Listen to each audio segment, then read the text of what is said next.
It's so wonderful to see the incredible group that is here joining us, and we're so excited for our conversation this morning. Before we get started, I'd like to tell you just a tiny bit about the Grow Baby Research Network. I'm Renee Boynton-Jarrett. I'm a part of Vital Village Networks. We've been around since 2010. We began as a program in Boston Medical Center, and we have focused on collaboration between community residents and organizations focused on promoting child well-being and preventing early life adversities. One arm of Vital Village Networks is our Cradle Research and Evaluation Lab. And through this lab, we engage in a number of participatory research and community-based research projects, including projects focusing on group-well childcare. And several years ago, the Grow Baby Research Network, which is directed by Claire Viglione, who's joining us today as well, is a practice-based research network co-led by a community steering committee that's housed under the Cradle Lab that has focused on advancing models for group-well childcare. And research to really inform group-well childcare.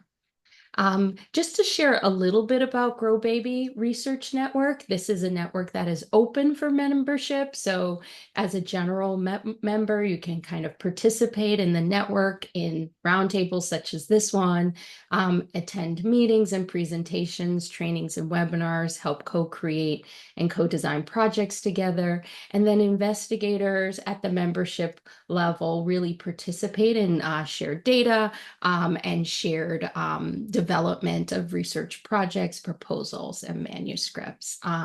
So on the next slide, just feel free to screenshot this QR code if you are interested in registering or learning more about the Grow Baby Research Network. We have several meetings that are coming up this year. December 12th will be our steering committee meeting. At the top of the new year on January 15th, we'll be doing some updates around pilot projects and visioning new projects for 2015. And then we have our Grow Baby Open House, which happens twice a year.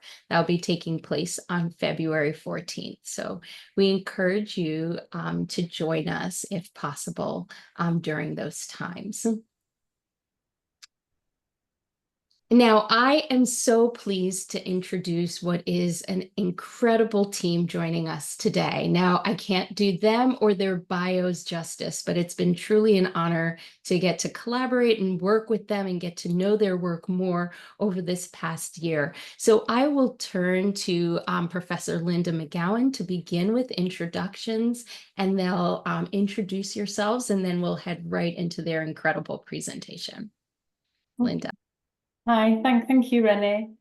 Hi, everyone. My name is Professor Linda McGowan. As you can see, I've had two careers, a career as a practitioner, as a nurse and midwife, and then moved into academia to undertake a PhD in health psychology.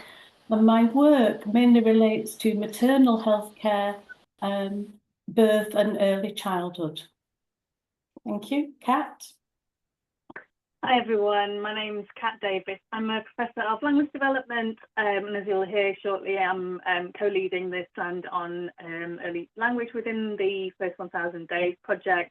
My background is linguistics and collaborate currently with usually psychologists and educationalists, doing quite a lot of work at the moment on post-COVID recovery in the early years.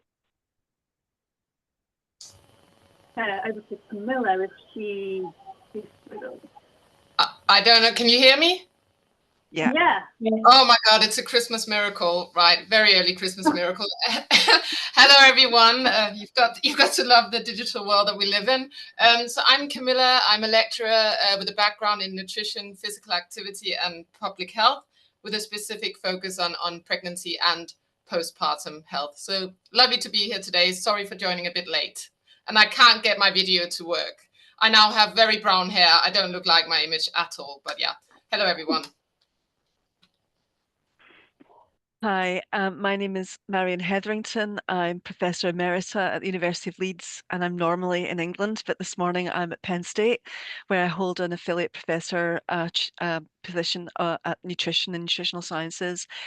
So I'm a psychologist by training, but I've always been interested in the psychology of nutrition, especially in early life as well as late life. So I work at both ends of the lifespan. Thank you for inviting us to talk to you today about my first 1,000 days. Wonderful. And with that, we will invite you all to begin this wonderful presentation. Okay. Thank you, Renee. I'm going to start the presentation off. I'd like to say thank you for the invitation and thank you to Cat for helping set this up and link us with your network. It's a great privilege to present today to GROWBABY and this roundtable discussion. And we hope that the discussion will really help us in where we are in our project, which is quite early days still. We've just got through ethics. We're about to go into the implementation phase. So all advice is always welcome, but I think particularly at this stage of a project, before we have data, we can still shape the project. So it'd be really good to hear your views. So I'm just going to start off with some background to the project. It's an interesting project in the fact that it was funded by a philanthropist who had an idea that he wanted to contribute to early years development in the Leeds area. So the idea was that we would develop something that supports healthy behaviours during the first vital 1,000 days of life, which we know is a public health priority because of its effect on outcomes, both short, medium and long term, particularly by our Department of Health and Social Care, but we know this to be the case globally as well.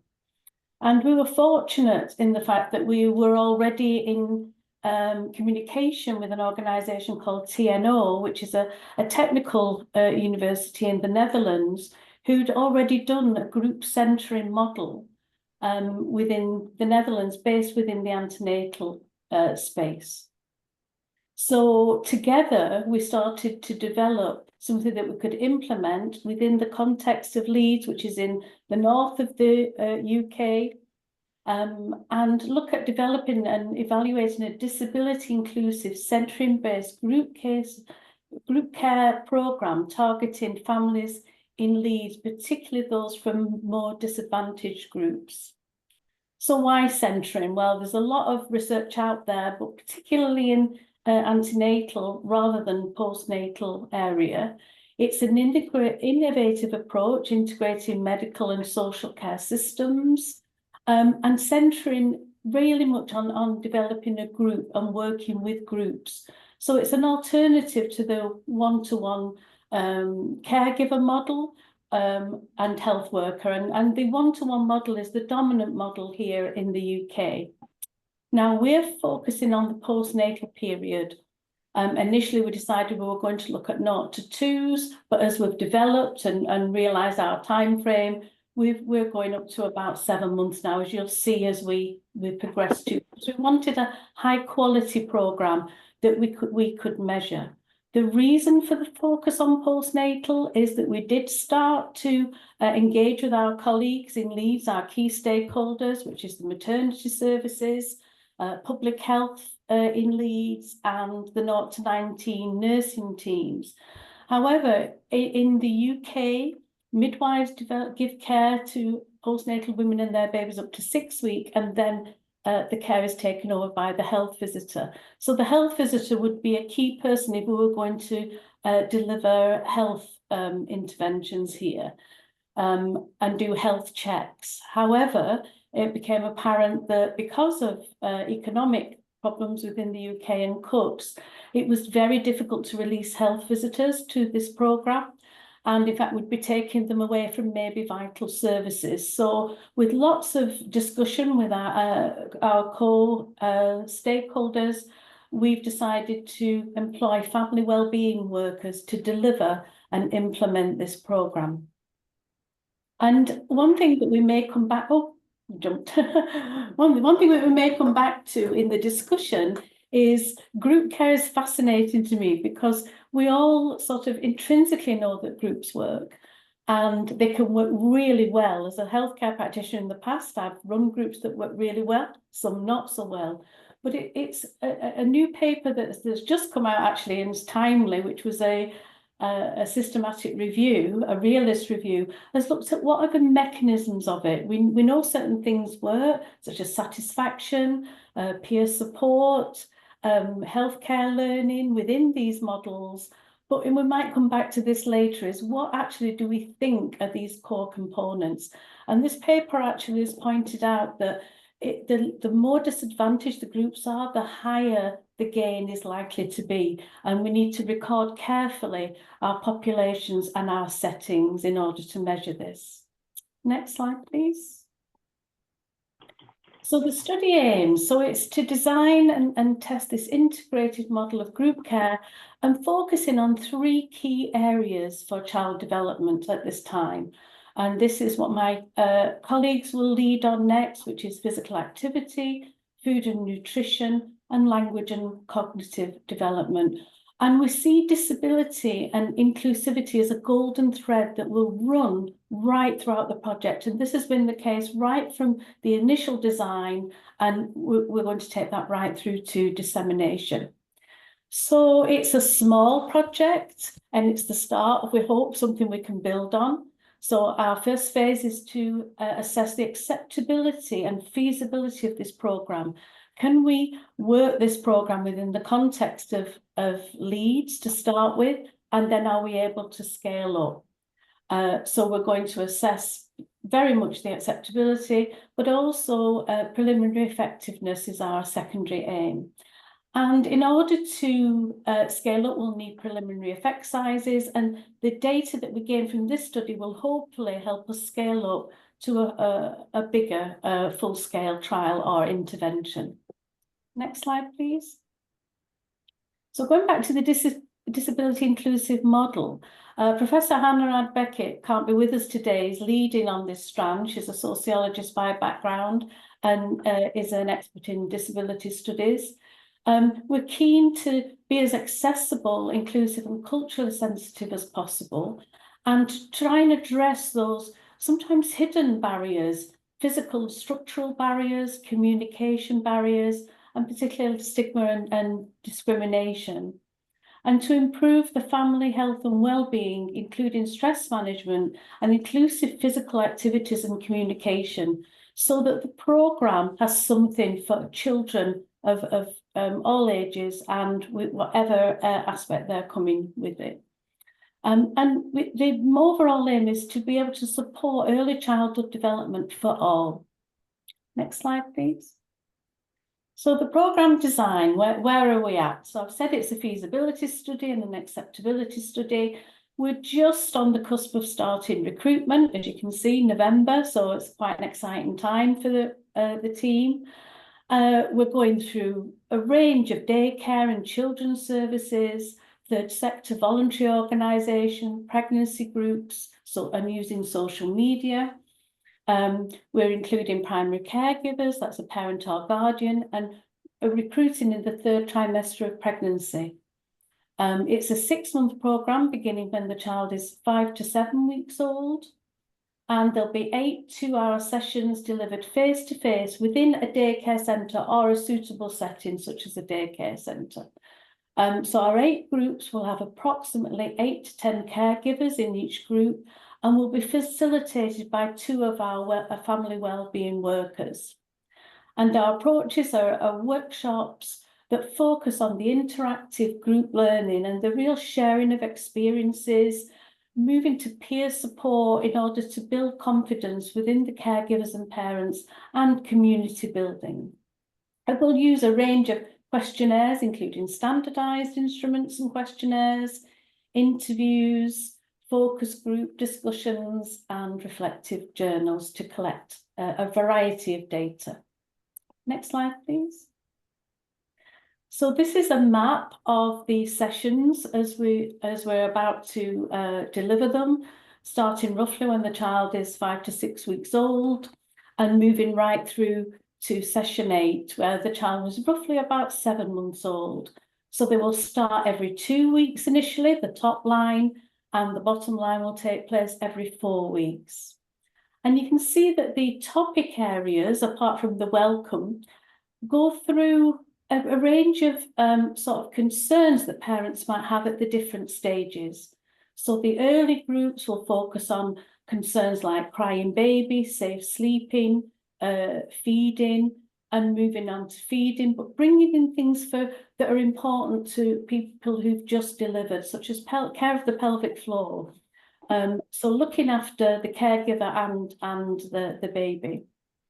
And then moving through, we go to comfort and relaxation, baby massage, and then physical activity, breaking down those physical activity myths, looking at then coping with stress, healthy lifestyles, and as we move through, as the child develops, moving into cognition and language. So thinking about things like child-directed speech and early book sharing. Next slide, please. So this is now we're going to focus more, drill down more into the programme content. So I'll hand over to Cat. Thanks, Linda. Can everybody hear me okay? Yeah, yes. Great. Okay. So as Linda said, over the next few slides, we'll present the content of each of our 3 work streams or strands of the programme, and then we'll present our intentions for measuring impact, accessibility and feasibility. So next slide, thank you. If you just click down, and again, thank you. Okay, so as I said, I'm co-leading the language and cognitive development strand. I should have said actually at the top of the presentation, there's quite a good turnout from our own team in the audience today. So hi everybody. I hope we can come together in the discussion section, but I'm co-leading this with Amanda Waterman and Kinga Patterson. And we, first of all, in scoping the language elements of the centering programme, we considered which of those factors really kind of were key for scaffolding language development in the first 1,000 days. And these were our, you know, sort of non-negotiables, really, these really key aspects. So bonding and attachment between parents and infants, we know it's crucial. That forms the foundation for emotional security, for trust, for longer term social and emotional development.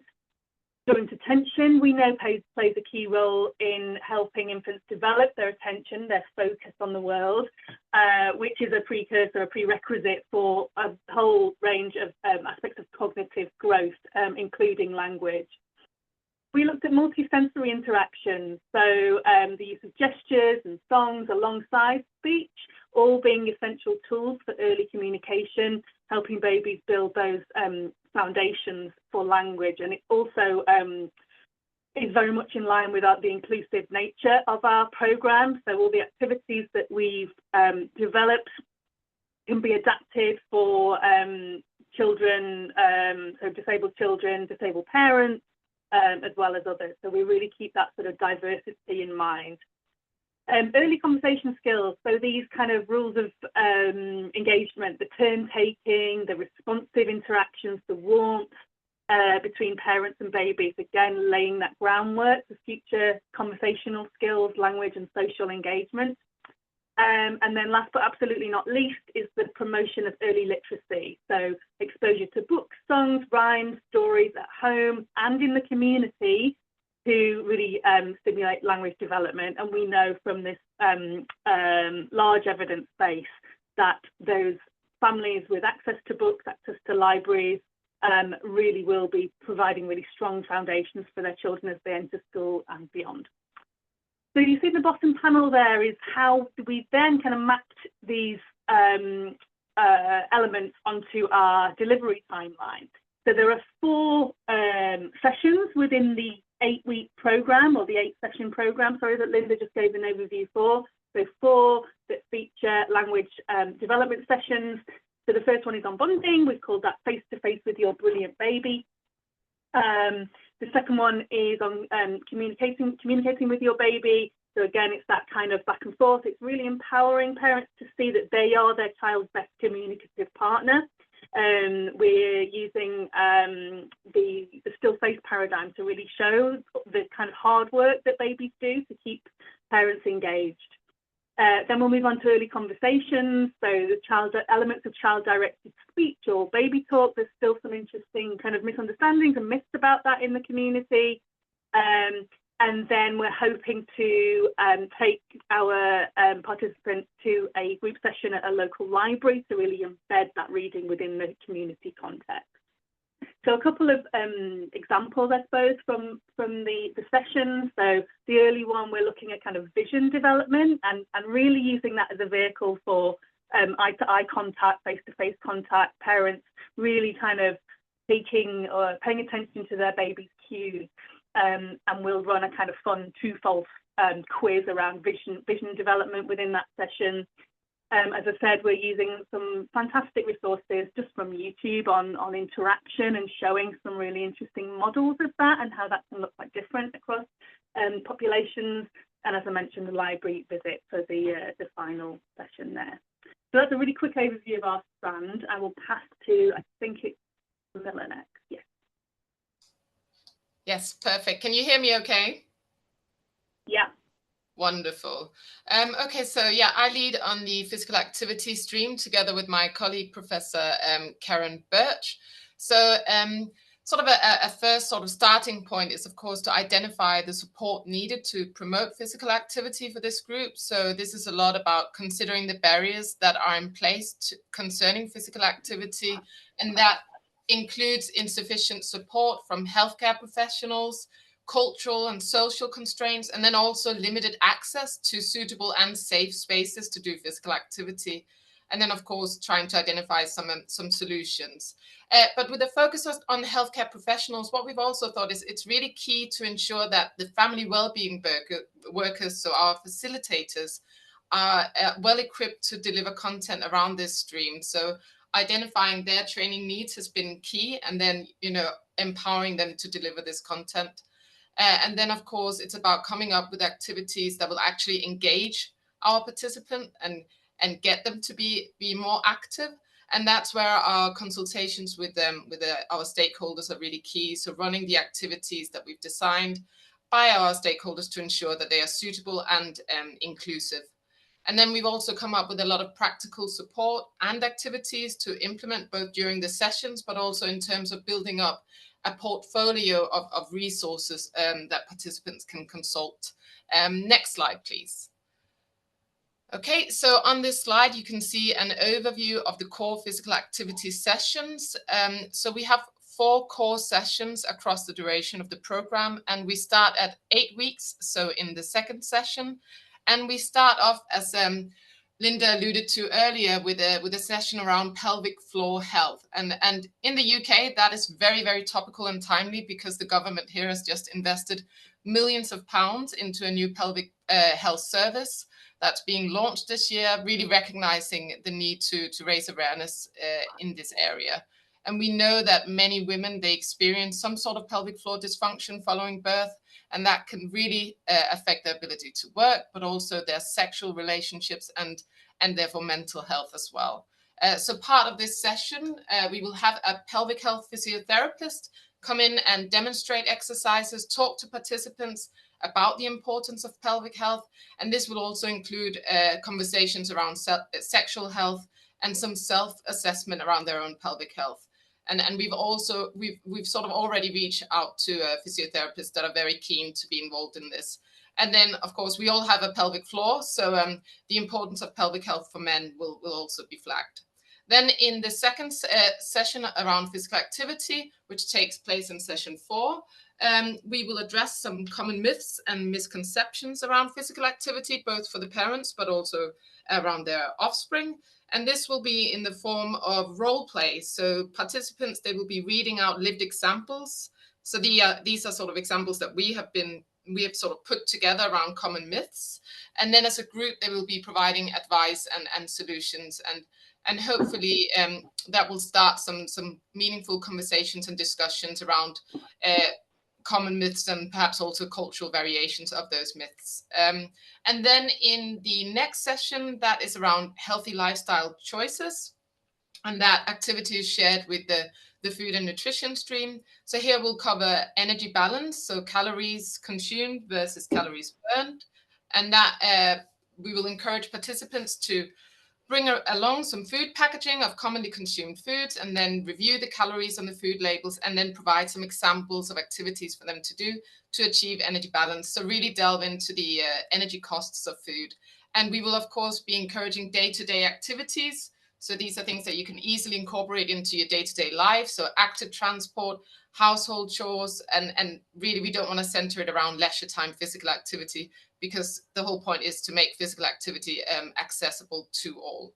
And then in the final session, we'll be doing some mapping of the neighborhood. So the purpose here is to identify safe physical activity spaces, and then also flag local initiatives, such as those run by community groups and charities, because we are targeting very disadvantaged areas here in Leeds, and a lot of our participants will probably be eligible to free or subsidized exercise classes. So we want to make them aware of that, of those opportunities as well. So that is it, I think, for the physical activity. If you could click on the slide, please. Thank you. So for food and nutrition, just to follow on from Camilla's presentation, we also are interested in understanding what support is needed for healthy eating for the caregiver to support breastfeeding, and also to think about barriers that are faced to access healthy eating in terms of food insecurity and limited budgets. We also want to, in a sort of addendum to the language and cognition theme, is to use our sessions to encourage baby translation. So thinking about how we recognize what babies are saying to us during meal times specifically, because even before language, babies are very good at communicating their appetite cues. And it's really up to caregivers to tune in to those expressions of need, their wants, their preferences for different foods, and to encourage acceptance of healthy foods, including particularly vegetables, which is encouraged as a first food here for complementary feeding in the UK. And another part of what we're planning to do is to have quite practical support. So recipes for using Healthy Start vouchers, which some people are eligible for through the welfare system here. And so we'll demonstrate recipes, and also we have demonstrations of infant appetite cues.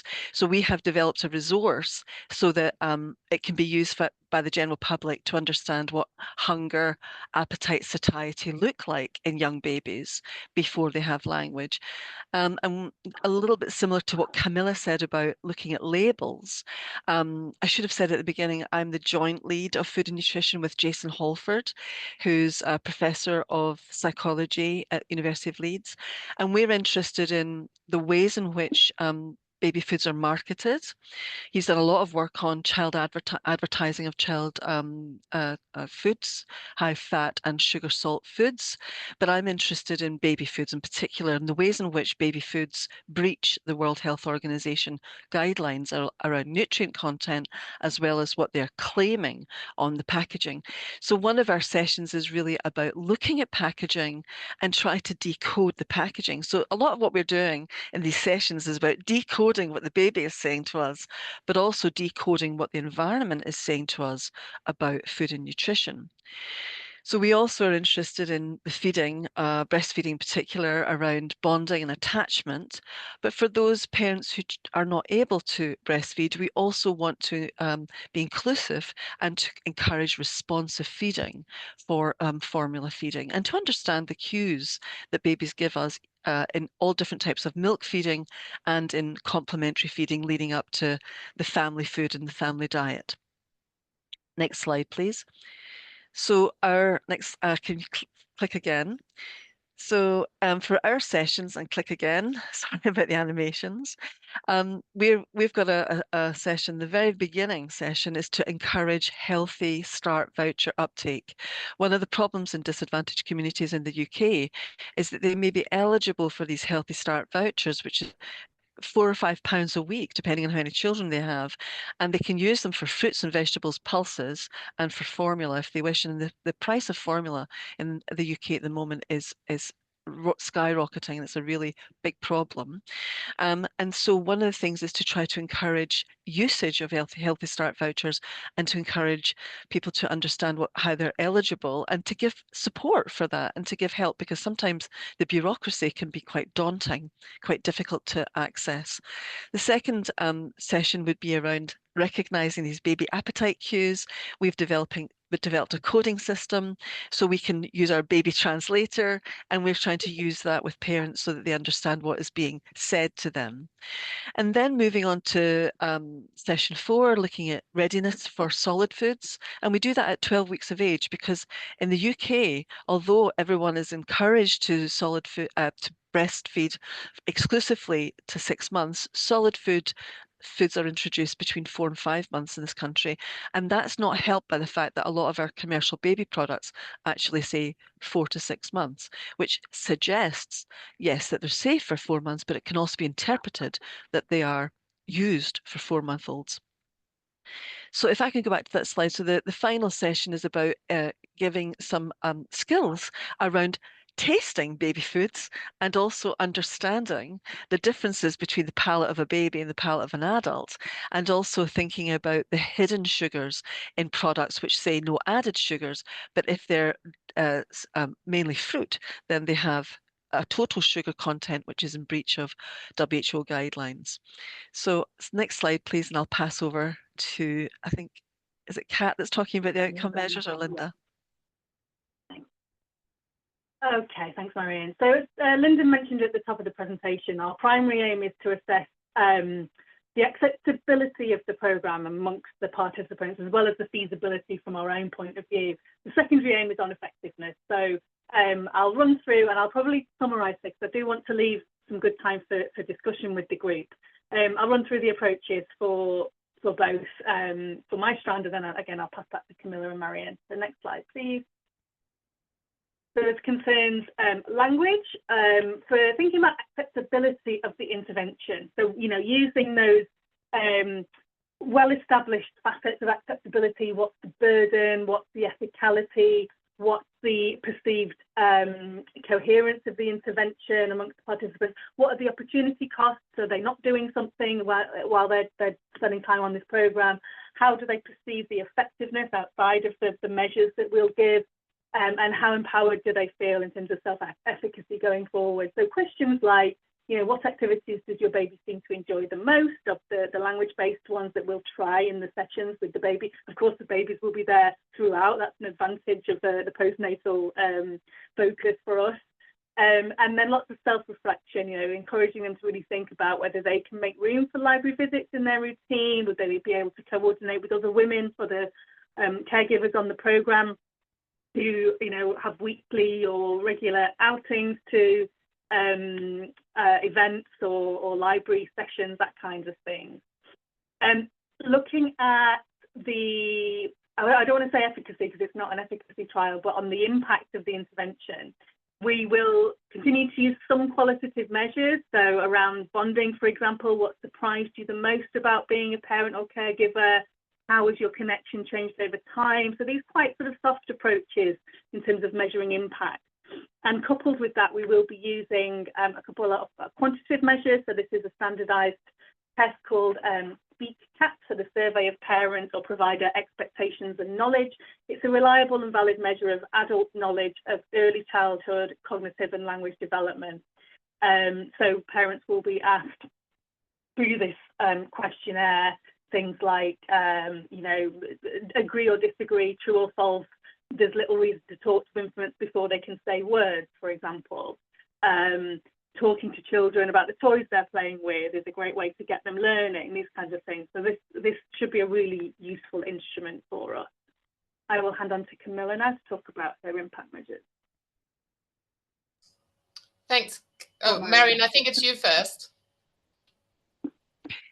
Thank you. Yeah, so in line with what Kat has just said, we have a combination of soft and harder measures. So looking at journal reflections on uptake of Healthy Start vouchers and self-reported changes in feeling more confident around feeding their baby, and a feeling of competence and self-efficacy, which can be born out of the group centering approach. We also have some harder measures, but they're still self-report, looking at dietary intake and maybe thinking about dietary quality, variety, and energy intake for the child and for caregiver, because we're very interested in nutrition of the caregivers. And then we also have a hard measure, validated measure of looking at responsive feeding. Camilla? Yep, thank you. Yeah, so we also have the journal reflections where participants can reflect on what they've learned and also highlight perhaps what they've enjoyed the most when it comes to being active with their baby. And then we've got a qualitative measure around barriers and enablers of physical activity, looking at whether that's changed over the course of the program, and then some self-reported physical activity levels before and after the program to get an idea of efficacy on physical activity levels using a validated international physical activity questionnaire that's been used in pregnant and postpartum populations. Yeah, that's it, keeping it brief. Back to Linda, I think.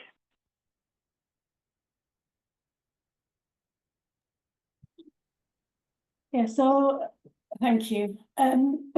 So these are really discussion points. Some of the things that we've thought about, and there's lots that we may not have thought about the programme. So all comments and discussion points are welcome.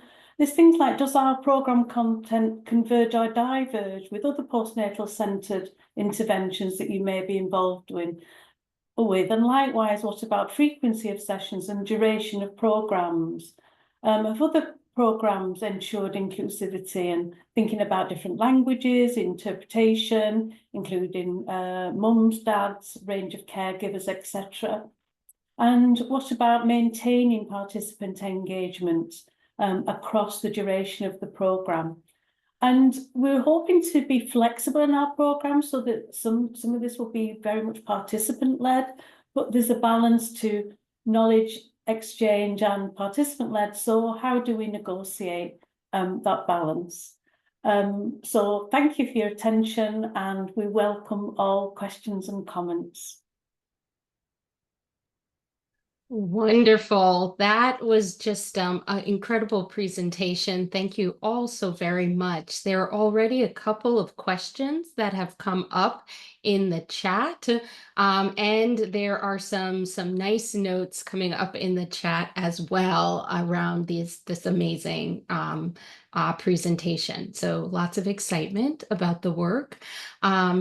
I wanted to raise two of the questions that have come up already. From an equity-focused lens, do you address cultural practices and beliefs beyond preferences of food around food and feeding in infants and young children? If yes, how has this been received? So that's one question. And a second question is this a stable cohort of caregivers? Were they together in a prenatal group care group, or how many in the group?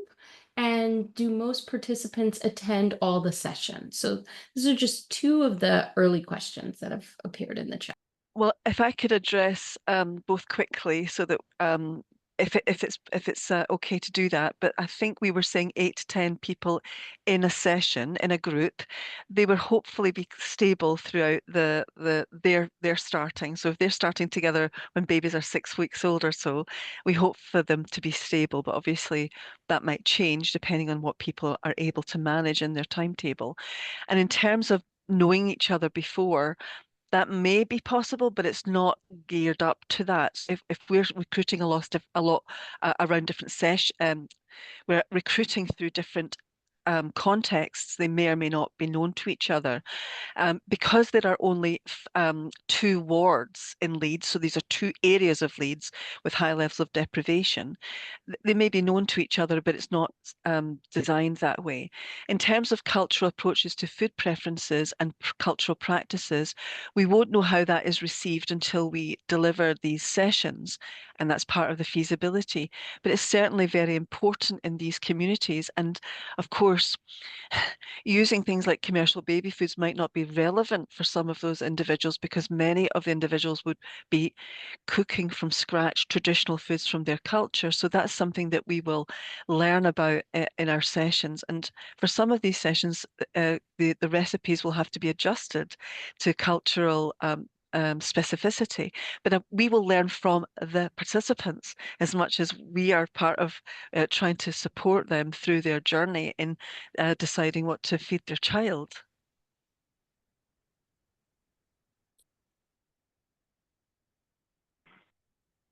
Excellent.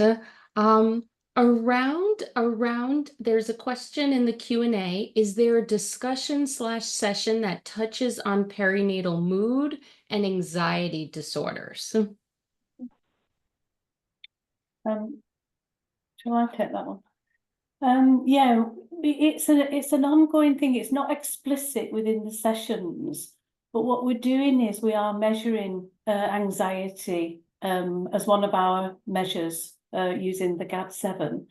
In terms of, I think somebody brought up about postnatal perinatal depression, and we've consulted with our perinatal clinical psychologists in Leeds, and they advise us not to look at the caregiver mental health, but to focus on the relationship between the caregiver and the baby.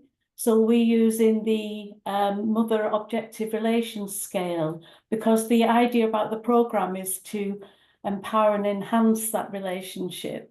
So that's what we're intending to use. Now, whether we do need to bring, we've had lots of discussions of what should be in and what should be out, and we've only got a finite time and finite funding. So some things haven't quite made it in, but those are things that we'll learn along the way. And we're flexible enough, I think, to be able to incorporate. Hope that answers the question. Thank you. There is, yes, I'm seeing a thank you coming up as well with regard to that. There was a request to repeat the name of the mother relational scale that you're using, or perhaps mother object relation scales. I can put it in the chat. I'll get the link. Thank you. There's an additional question around whether vaccines would be and seeing a provider during the session would take place as well.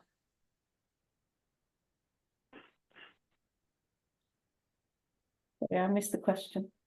There's a question about whether children receive vaccines and see a provider during this session. No, this is another thing we discussed with our key stakeholders, and at the minute those are delivered in different sort of health settings and by healthcare providers such as GPs and health visitors, and we weren't able to integrate those people within our current programme. So at the minute, that it's very separate in the UK, the vaccination programme, very much controlled by primary care and public health. So it would be quite a change to bring that in. So at the moment, no, it's out with that, but we can provide advice and signposting. Yeah. Wonderful. I feel like those are some of the clarifying questions and detailed questions the audience had, and you all have raised some really lovely discussion points that you'd like the audience to engage around. So I am wondering if folks who've joined us have any commentary on the extent to which the program content is converging or diverging with other postnatal centering-based interventions. So I'm wondering if anyone would like to share some of their thoughts or reflections about that important discussion point that you all have requested. And it is possible that I may be able to unmute an audience member. If you're willing to share, just note that in the chat. There is an additional question that has come up of a note of gratitude around the presentation on the program, and wondering if women were part of the stakeholder groups. How did they feel about this program as extra care, as they indeed have to go for vaccines and growth to the health visitors?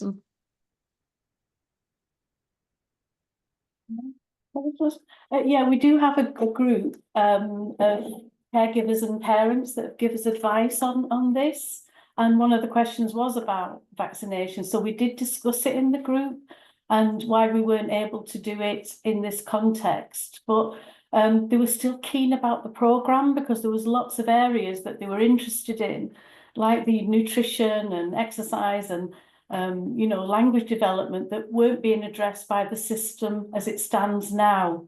So we have discussed it, and we call it public engagement. This group is going to be with us the whole way along. So we have key stakeholders feeding in, who we check in with regularly, and also our caregiver parent group to give us advice and make sure we're on the straight and narrow. Lovely, lovely. There's another question around monitoring with growth charts and whether or not monitoring with growth charts is going to be incorporated.